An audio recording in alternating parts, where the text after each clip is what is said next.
آپ دیکھ رہے ہیں سیرت النبی انٹرنیشنل فورم قسط نمبر 195 دعوت اسلام اور اس کے مختلف ادوار 25واں حصہ قرآن کریم کی اثر آفرینی حصہ اول۔ کفار اگرچہ بظاہر ضد اور تعصب کا مظاہرہ کرتے رہتے تھے لیکن ان میں یہ جرأت بھی نہ تھی کہ حضور صلی اللہ علیہ وسلم کی دعوت حق کو کلیتاً مسترد کر دیں۔ اس پاکیزہ اور رسیلی صدا کی گونج وہ اپنے نہا خانہ دل میں واضح طور پر محسوس کرتے تھے۔ جب کبھی انہیں خلوت میسر آتی یا رات کے سناٹے میں ان کی آنکھ کھل جاتی، وہ اس دعوت کے اثرات کو اپنے آبائی عقائد پر یلغار کرتے ہوئے محسوس کرتے، اور اس یلغار کے سامنے انہیں اپنے توہمات کے یقلے ریت کے گھرونتے محسوس ہونے لگتے۔ اپنے دلوں کی اس بے چینی سے نجات پانے کے لیے وہ طرح طرح کے ہیلے کرتے، لیکن بے چینی اور قلق ان کا پیچھا نہ چھوڑتا۔ انتہائی ضبط اور احتیاط کے باوجود کفر کے بڑے بڑے سرغنوں کی زبان پر بے ساختہ ایسے فقرے آ جاتے جو اس کشمکش کا راز فاش کر دیتے جو ان کے قلوب و اذہان میں بڑے زور و شور سے برپا تھی۔ مثال کے طور پر چند واقعات ملاحظہ فرمائیے۔ نضر بن حارث بن علقمہ بن کلدہ بن عبد مناف۔ نضر قریش کا ایک رئیس تھا، پرلے درجے کا بدباطن اور خبیث النفس۔ اس کا شمار شیاطین قریش میں ہوتا تھا۔ اس کا دل حضور صلی اللہ علیہ وسلم کے بغض اور اناد سے لبریز تھا۔ یہ ہیرا گیا وہاں ایران کے بادشاہوں اور وہاں کے پہلوانوں رستم و اسفندیار کے قصے کہانیاں سیکھ کر واپس آیا اور اپنے ساتھ ان کہانیوں کی کتابیں بھی ساتھ لایا۔ حضور اکرم صلی اللہ علیہ وسلم جب اپنے مواعظ حسنہ سے فارغ ہو کر واپس تشریف لے جاتے تو یہ اس مجلس میں آ کر براجمان ہو جاتا اور لوگوں کو ایران کے بادشاہوں اور پہلوانوں کے عجیب و غریب قصے اور کہانیاں سناتا۔ پھر کہتا، میرے جیسا حسن بیان کسے میسر ہے؟ جس دل نشیں انداز سے میں ان تاریخی واقعات کو بیان کرتا ہوں بھلا اور کون کر سکتا ہے؟ اس قماش کا آدمی جس کی رگ و پے میں اسلام کی عداوت سرایت کی ہوئی تھی وہ بھی قرآن کریم سے متاثر ہوئے بغیر نہ رہ سکا۔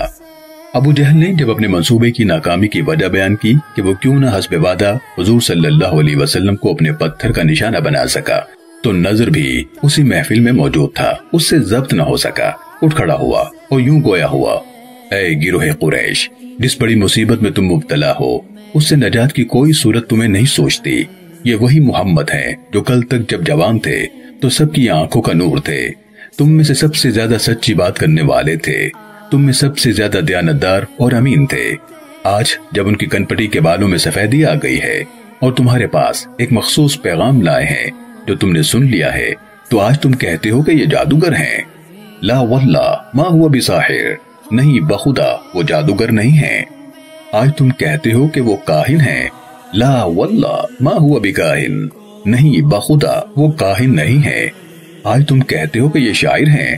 لا واللہ ما ہوا بشاعر، نہیں بخدا وہ شاعر نہیں ہے۔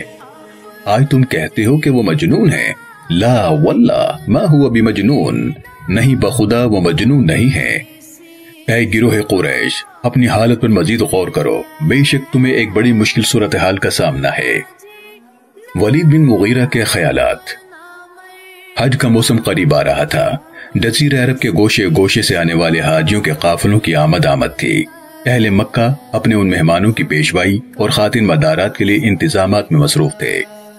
ایک روز سب اکابر قریش ولید بن مغیرہ کے پاس جمع تھے، ایام حج کی ذمہ داریوں سے عہدہ برا ہونے کے لیے باہم مشورے کر رہے تھے۔ ولید بن مغیرہ عمر میں بھی سب سے بڑا تھا اور قومی معاملات میں وسیع تجربہ رکھنے کے باعث لوگ اس کی عزت و احترام کرتے تھے۔ اس نے سلسلے گفتگو کا آغاز کیا۔ اس نے کہا، تمہیں معلوم ہے کہ حج کا موسم آ گیا ہے، دور دراز علاقوں سے مختلف قبائل کے وفود یہاں آئیں گے۔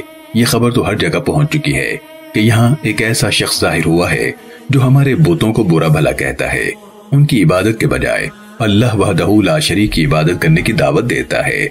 وہ اس کے بارے میں ضرور ہم سے پوچھیں گے۔ اگر ہم نے ایک متوقع جواب نہ دیا بلکہ ہر ایک نے الگ الگ جواب دیا تو وہ لوگ ہمارا مذاق بھی اڑائیں گے اور ہمیں جھوٹا بھی سمجھیں گے۔ اس لیے ہمیں اس کے بارے میں ایک جواب پر متفق ہو جانا چاہیے۔ آج ہم اتفاق سے اکٹھے بیٹھے ہیں، اس کے بارے میں ہمیں کوئی فیصلہ کر لینا چاہیے۔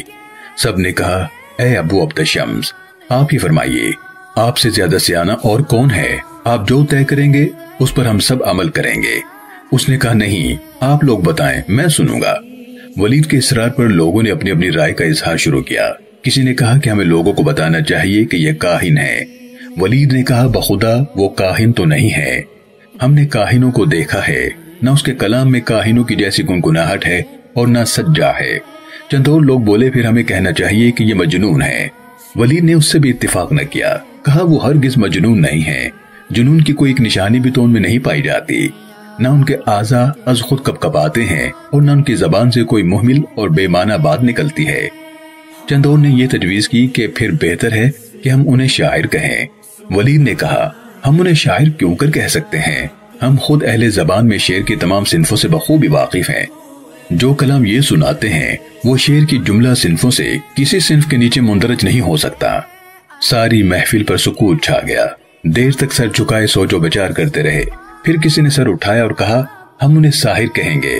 ولید نے اس رائے کو بھی مسترد کر دیا کہ کیا ہم جادوگروں اور ان کے جادو سے واقف نہیں، نہ یہ ان کی طرح پھونکے مارتے ہیں نہ دھاگوں میں گرے لگاتے ہیں۔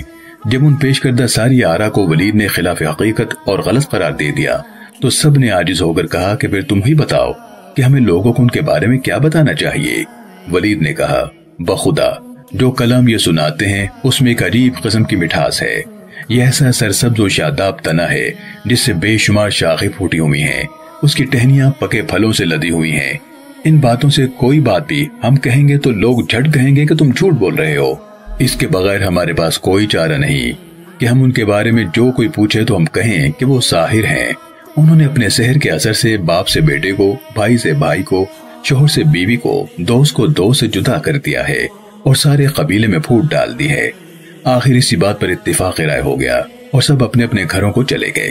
جب ایام حج میں حجاج کے قافلے مختلف سمتوں سے آنے شروع ہوئے تو یہ لوگ مختلف راستوں پر بیٹھ گئے اور جو شخص حضور اکرم صلی اللہ علیہ وسلم کے بارے میں ان سے دریافت کرتا سب وہی طے شدہ جواب دیتے کہ وہ بڑا جادوگر ہے، اس نے اپنے جادو کے زور سے مکے کے پرامن معاشرے میں فتنہ و فساد برپا کر دیا ہے۔ اس واقعے سے آپ نے اندازہ لگا لیا کہ مکے کے دانشور خوب سمجھتے تھے کہ حضور صلی اللہ علیہ وسلم نہ کاہن ہیں، نہ مجنون، نہ شاعر ہیں اور نہ ساحر۔ قرآن کریم کے بارے میں بھی وہ دل کی گہرائیوں سے تسلیم کرتے تھے کہ اسلام کے شجر دعوت کا تنا اتنا سرسبز و شاداب ہے کہ اس سے بے شمار شاخیں پھوٹ رہی ہیں اور ہر شاخ میٹھے اور پکے ہوئے پھلوں سے جھوم رہی ہیں۔ ولید نے قرآن کریم کے بارے میں جو رائے دی اس کے یہ الفاظ ہیں، یقیناً اس کا تنا ازق کا ہے، اس کی شاخ جنات کی ہے۔ ازق وہ تنا جس سے بکثرت شاخیں پھوٹی ہوئی ہوں، یعنی ایسا پھل جو پکا ہوا ہو اور جس کو توڑنے والے توڑتے ہیں۔ یہ سب کچھ جاننے اور ماننے کے باوجود وہ حضور پر نور صلی اللہ علیہ وآلہ وسلم پر ایمان لانے کے لیے تیار نہ تھے۔ یہ ان کی بد نصیبی تھی جس کا سبب ان کا اندھا تعصب تھا۔ چنانچہ اسی ولید کے بارے میں قرآن کریم کی یہ آیات بینات نازل ہوئی۔ فرمایا ذرنی ومن خلقت وحیدا وجعلت له مالا ممدودا وبنین شہودا ومہدت له تمہیدا ثم يطمع ان ازید کلا انه كان لآیاتنا عنیدا سأرهقه صعودا انه فکر وقدر وقتل كيف قدر ثم قتل كيف قدر ثم نظر ثم عبس وبصر ثم ادبر واستكبر فقال ان هذا الا سحر يؤثر ان هذا الا قول البشر۔ آپ مجھے اور اس شخص کو جسے میں نے اکیلا پیدا کیا انتقام لینے کے لیے چھوڑ دے، اور میں نے اسے بہت وسیع مال مہیا کیا تھا اور اس کے سامنے حاضر رہنے والے بیٹے دیے تھے، اور میں نے اسے سامان عیش و عشرت میں خوب وسعت دی تھی، پھر بھی وہ حرص رکھتا تھا کہ میں اور زیادہ کروں۔ ہرگز ایسا نہ ہوگا، بے شک وہ ہماری آیتوں کا دشمن رہا ہے، ان قریب میں اسے سخت مشقت کے عذاب کی تکلیف دوں گا۔ بے شک اس نے سوچ بچار کی اور ایک سازش وضع کر لی، بس اس پر اللہ کی مار یعنی لعنت ہو۔ اس نے کیسی سازش تیار کی، اس پر پھر اللہ کی مار یعنی لعنت ہو۔ اس نے یہ کیسی سازش کی؟ پھر اس نے اپنی تجویز پر دوبارہ غور کیا، پھر تیوری چڑھائی اور منہ بگاڑا، پھر حق سے پیٹ پھیر لی اور تکبر کیا، پھر کہنے لگا کہ یہ قرآن جادو کے سوا کچھ نہیں جو اگلے جادوگروں سے نقل ہوتا چلا آ رہا ہے، یہ قرآن بجز انسان کے کلام کے اور کچھ نہیں۔ مزید آگے جاننے کے لیے جڑے رہیے سیرت النبی انٹرنیشنل فورم کے ساتھ۔